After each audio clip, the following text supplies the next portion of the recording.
Right guys, we're gonna look at the barbell deadlift. So Em is gonna set up to the bar here. Key things we're looking at is she's just gonna find a width of stance that feels comfortable to her. Now, we can't assume that it's just gonna be lined up with feet straight and in line with your shoulders or your hips. We have to find a stance that feels comfortable for you. That might be feet slightly wider, slightly turned out. Again, you've got to do what works for you as an individual. Now, we're gonna assume that Em's found that position for her. She's gonna set up over the bar. She's gonna step in really close to the bar so that her shins are almost touching the bar.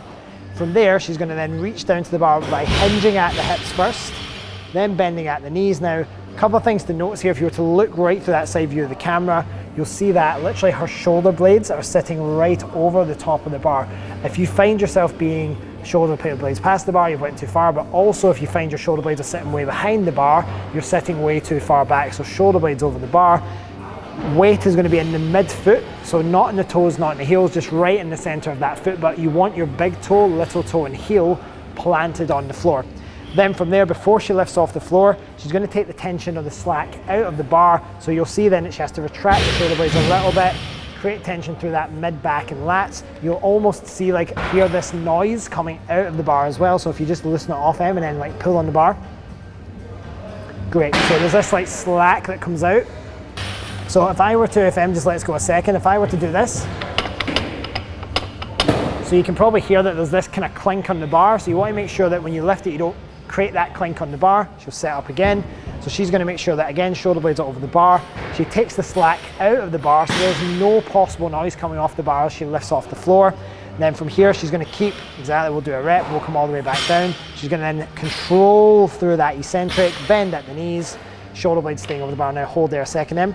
So again, she's going to take the slack out the bar. She's going to get a lot of tension through the lats, the mid-back here area, so in that kind of what we call that thoracolumbar area, so all these little muscles around here.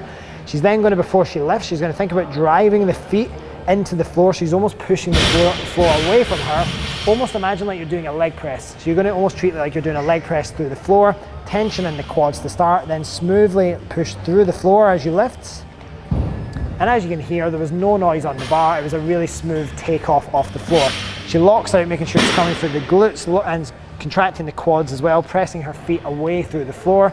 Then as she descends down, hips are going to travel back, keeping that spine neutral all the way through, and then breaking at the knees to finish the movement. All right, things we don't want to see is we don't want to see her kind of jerking it off the floor and getting that big clunky movement off the floor like that. We also don't want to see the hips rise first before lifting. So you end up getting this kind of hip lift and then stand. And we also don't want to have us lifting almost like doing a squat lift. So do that, there we go.